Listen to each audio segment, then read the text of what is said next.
各位诚心诚意的朋友，大家吉祥。星云大师曾经讲过一句话：不做假搞的和尚，也就是说，不要靠佛祖吃饭。这什么意思呢？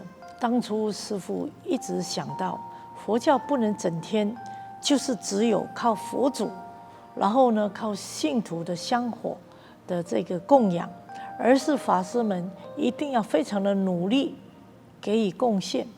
所以唐朝的时候，我们就接受了百丈立清规，马祖创丛林，一日不做，一日不食的这个禅宗的好习惯、好因缘。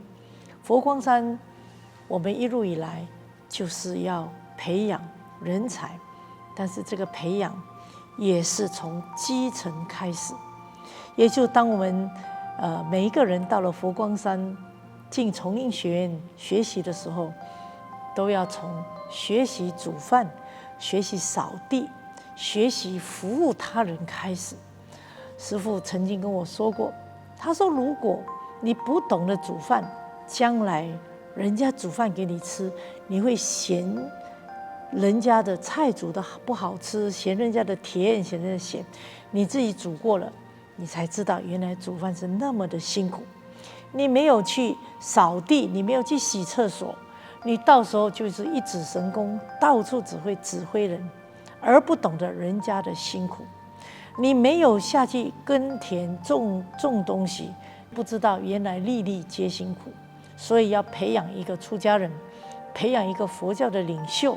佛光山就是真的是从最基层的开始。所以今天佛光山的僧团就是一个非常重视人间生活的佛教的团体。那么最近的疫情当中，各位会看到我们的佛光法师们也没有停下来。我们除了自己来扫地洗地，来让我们的自己的环境干净，甚至我们最近也接收了一些人的供养，就是一些香菇片。那么这么多的香菇片，将近1000多箱的香菇片，我们拿来做什么呢？让我想到丛林的时候，我们有卤香菇，我们有做素肉燥。于是呢，我就请了大寮的人跟我一起研究，我们把那个古早味的拿出来试试看。结果我们吃了也非常好吃，我们也分给大家吃，也觉得很好，纷纷的就觉得说，我们可不可以送给朋友亲戚？这一下来，在1个月之内，我们就让大家很欢喜的来请购了将近5000瓶的素肉燥。那我们呢，在过年期间，大家也知道，今年的过年其实我们没有什么开放，所以其实我们留下了很多的很好吃的、很好味道的三巴，也是我们做辣椒酱，这些都冰冻在那里。那怎么办？我们就把它拿出来，结果配合了我们的香菇酱，做起来叫做三巴香菇片，也非常的美味。于是大家也纷纷的来订购。